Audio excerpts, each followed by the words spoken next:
ओम शांति। 23 जनवरी 2025। प्यारे बाप दादा के मधुर महावाक्य। मीठे बच्चे, मुख्य 2 बातें सबको समझानी है। एक तो बाप को याद करो, दूसरा 84 के चक्र को जानो, फिर सब प्रश्न समाप्त हो जाएंगे। पहला प्रश्न, बाप की महिमा में कौन से शब्द आते हैं जो श्री कृष्ण की महिमा में नहीं? उत्तर, वृक्षपति एक बाप है, श्री कृष्ण को वृक्षपति नहीं कहेंगे। पिताओं का पिता व पतियों का पति एक निराकार को कहा जाता, श्री कृष्ण को नहीं। दोनों की महिमा अलग अलग स्पष्ट करो। दूसरा प्रश्न, तुम बच्चे गांव-गांव में कौन सा ढिंडोरा पिटवा दो? उत्तर, गांव-गांव में ढिंडोरा पिटवा दो कि मनुष्य से देवता, नरकवासी से स्वर्गवासी कैसे बन सकते हो, आकर समझो। स्थापना विनाश कैसे होता है, आकर समझो। गीत, तुम ही हो माता पिता तुम ही हो। ओम शांति। इस गीत के पिछाड़ी की जो लाइन आती है, तुम ही नैया तुम ही केवैया, यह रॉन्ग है। जैसे आपे ही पूज्य आपे ही पुजारी कहते हैं, यह भी वैसे हो जाता है। ज्ञान की चमक वाले जो होंगे वह झट गीत को बंद कर देंगे, क्योंकि बाप की इंसल्ट हो जाती है। अभी तुम बच्चों को तो नॉलेज मिली है, दूसरे मनुष्यों को यह नॉलेज होती नहीं है। तुमको भी अभी ही मिलती है, फिर कभी होती ही नहीं। गीता के भगवान की नॉलेज पुरुषोत्तम बनने की मिलती है, इतना समझते हैं, परंतु कब मिलती है, कैसे मिलती है, यह भूल गए हैं। गीता है ही धर्म स्थापना का शास्त्र, और कोई शास्त्र धर्म स्थापन अर्थ नहीं होते हैं। शास्त्र अक्षर भी भारत में ही काम आता है। सर्व शास्त्रमय शिरोमणि है ही गीता, बाकी वह सब धर्म तो है ही पीछे आने वाले, उनको शिरोमणि नहीं कहेंगे। बच्चे जानते हैं वृक्षपति एक ही बाप है, वह हमारा बाप है, पति भी है तो सबका पिता भी है। उनको पतियों का पति पिताओं का पिता कहा जाता है। यह महिमा एक निराकार की गाई जाती है, श्री कृष्ण की और निराकार बाप के महिमा की भेंट की जाती है। श्री कृष्ण तो है ही नई दुनिया का प्रिंस, वह फिर पुरानी दुनिया में संगम युग पर राजयोग कैसे सिखलाएंगे? अब बच्चे समझते हैं हमको भगवान पढ़ा रहे हैं, तुम पढ़कर ये देवी देवता बनते हो। पीछे फिर यह ज्ञान चलता नहीं, प्राय लोप हो जाता है। बाकी आटे में लून यानी चित्र जाकर बचते हैं। वास्तव में कोई का चित्र यथार्थ तो है नहीं। पहले पहले बाप का परिचय मिल जाएगा तो तुम कहेंगे यह तो भगवान समझाते हैं, वह तो स्वतः ही बताएंगे। तुम प्रश्न क्या पूछेंगे? पहले बाप को तो जानो। बाप आत्माओं को कहते हैं मुझे याद करो, बस 2 बातें याद कर लो। बाप कहते हैं मुझे याद करो और 84 के चक्र को याद करो, बस यह 2 मुख्य बातें ही समझानी हैं।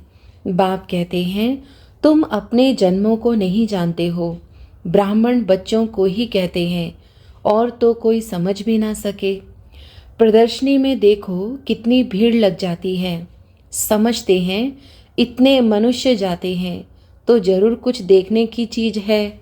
घुस पड़ते हैं, एक एक को बैठ समझाएं तो भी मुख थक जाए, तब क्या करना चाहिए? प्रदर्शनी मास भर चलती रहे तो कह सकते हैं आज भीड़ है, कल परसों आना।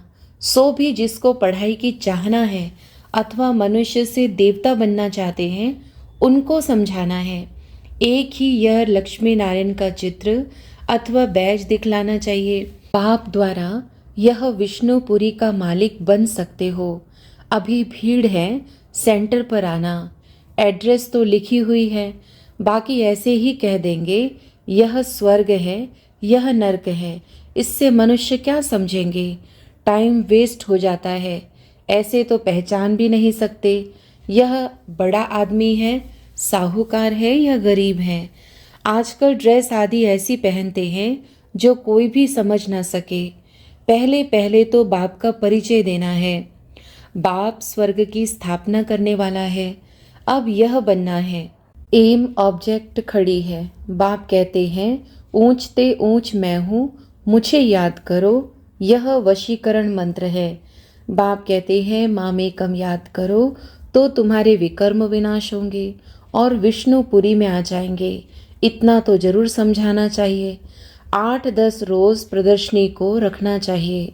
तुम गांव गांव में ढिंडोरा पिटवा दो कि मनुष्य से देवता, नरकवासी से स्वर्गवासी कैसे बन सकते हो, आकर समझो। स्थापना विनाश कैसे होता है, आकर समझो। युक्तियां बहुत हैं। तुम बच्चे जानते हो सतयुग और कलयुग में रात दिन का फर्क है। ब्रह्मा का दिन और ब्रह्मा की रात कहा जाता है। ब्रह्मा का दिन सो विष्णु का, विष्णु का सो ब्रह्मा का। बात एक ही है। ब्रह्मा के भी 84 जन्म, विष्णु के भी 84 जन्म। सिर्फ इस लीप जन्म का फर्क पड़ जाता है। यह बातें बुद्धि में बिठानी होती हैं। धारणा नहीं होगी तो किसी को समझा कैसे सकेंगे। यह समझाना तो बहुत सहज है। सिर्फ लक्ष्मी नारायण के चित्र के आगे ही यह पॉइंट सुनाओ। बाप द्वारा यह पद पाना है, नर्क का विनाश सामने खड़ा है। वो लोग तो अपनी मानव मत ही सुनाएंगे।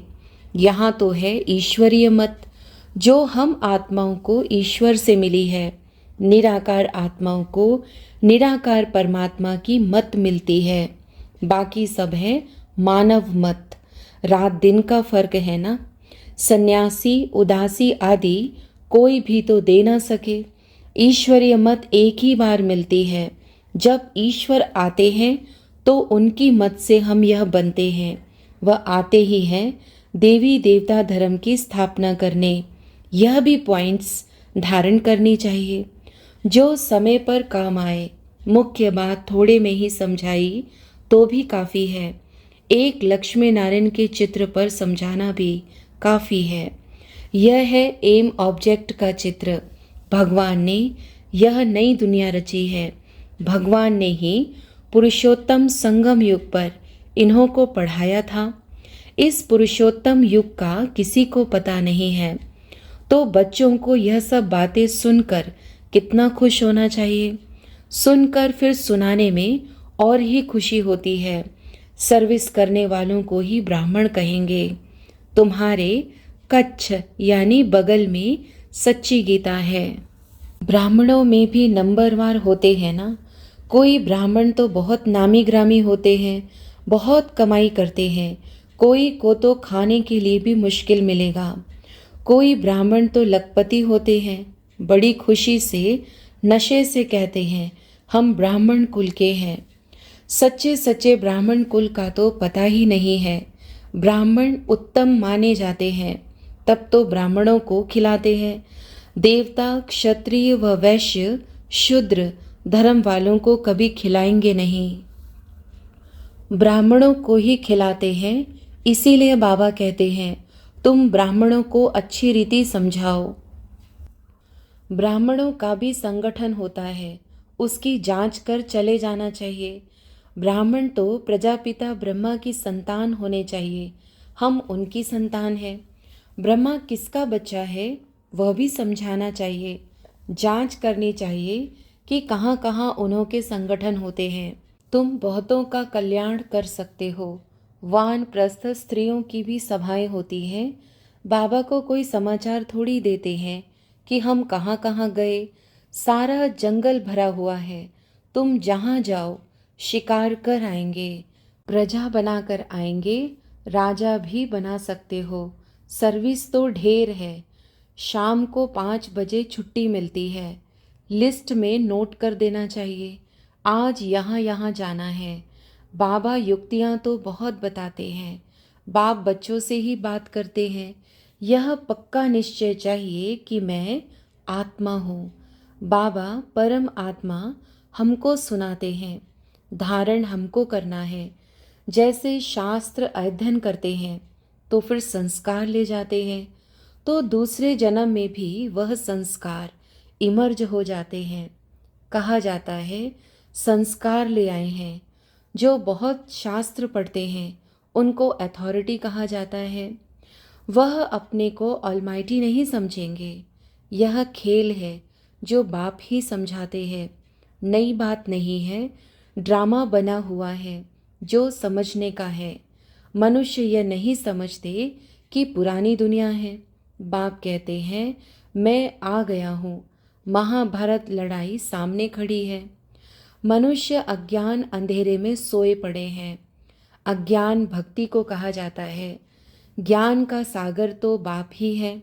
जो बहुत भक्ति करते हैं वह भक्ति के सागर हैं। भक्त माला भी है ना, भक्त माला के भी नाम इकट्ठे करने चाहिए। भक्त माला द्वापर से कलयुग तक ही होगी। बच्चों को बहुत खुशी रहनी चाहिए। बहुत खुशी उनको होगी जो सारा दिन सर्विस करते रहेंगे। बाबा ने समझाया है माला तो बहुत लंबी होती है, हजारों की संख्या में, जिसको कोई कहाँ से खींचते हैं। कुछ तो होगा ना जो इतनी बड़ी माला बनाई है। मुख से राम राम कहते रहते हैं। यह भी पूछना पड़े किसको राम राम कह याद करते हो। तुम कहाँ भी सत्संग आदि में जाकर मिक्स हो बैठ सकते हो। हनुमान का मिसाल है ना, जहाँ सत्संग होता था वहाँ जुतियों में जाकर बैठता था। तुमको भी चांस लेना चाहिए। तुम बहुत सर्विस कर सकते हो। सर्विस में सफलता तब होगी जब ज्ञान की पॉइंट्स बुद्धि में होंगी, ज्ञान में मस्त होंगे। सर्विस की अनेक युक्तियां हैं। रामायण भागवत आदि की भी बहुत बातें हैं जिस पर तुम दृष्टि दे सकते हो। सिर्फ अंधश्रद्धा से बैठ सत्संग थोड़ी करना है। बोलो हम तो आपका कल्याण करना चाहते हैं। वह भक्ति बिल्कुल अलग है। यह ज्ञान अलग है। ज्ञान एक ज्ञानेश्वर बाप ही देते हैं। सर्विस तो बहुत है। सिर्फ यह बताओ कि ऊंचते ऊंच कौन है। ऊंचते ऊंच एक ही भगवान होता है। वर्षा भी उनसे मिलता है। बाकी तो है रचना। बच्चों को सर्विस का शौक होना चाहिए। तुम्हें राजाई करनी है तो प्रजा भी बनानी है। यह महामंत्र कम थोड़े ही है। बाप को याद करो तो अंतमति सोगति हो जाएगी। अच्छा, मीठे मीठे सिकी लधे बच्चों प्रति मात पिता बाप दादा का याद प्यार और गुड मॉर्निंग। रूहानी बाप की रूहानी बच्चों को नमस्ते। धारणा के लिए मुख्य सार। पहला, बाप ने जो वशीकरण मंत्र दिया है वह सबको याद दिलाना है। सर्विस की भिन्न भिन्न युक्तियां रचनी है। भीड़ में अपना समय बर्बाद नहीं करना है।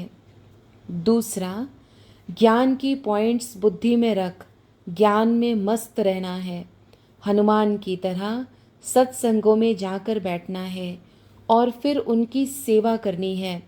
खुशी में रहने के लिए सारा दिन सेवा करनी है। वरदान, मैं और मेरेपन को बलि चढ़ाने वाले संपूर्ण महाबली भव। हद के कोई भी व्यक्ति या वैभव से लगाव, यही मेरापन है। इस मेरेपन को और मैं करता हूँ, मैंने किया, इस मैंपन को संपूर्ण समर्पण करने वाले अर्थात बलि चढ़ने वाले ही महाबली है। जब हद का मैंपन समर्पण हो तब संपूर्ण वह बाप समान बनेंगे।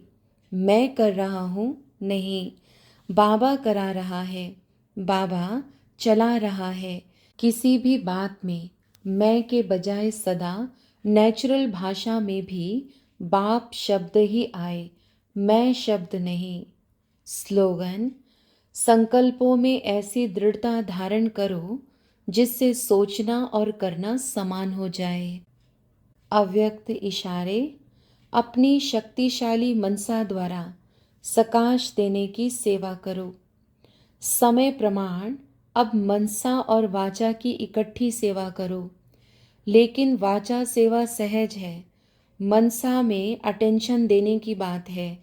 इसीलिए सर्व आत्माओं के प्रति मनसा में शुभ भावना, शुभ कामना के संकल्प हो। बोल में मधुरता, संतुष्टता, सरलता की नवीनता हो तो सहज सफलता मिलती रहेगी। अच्छा, ओम शांति।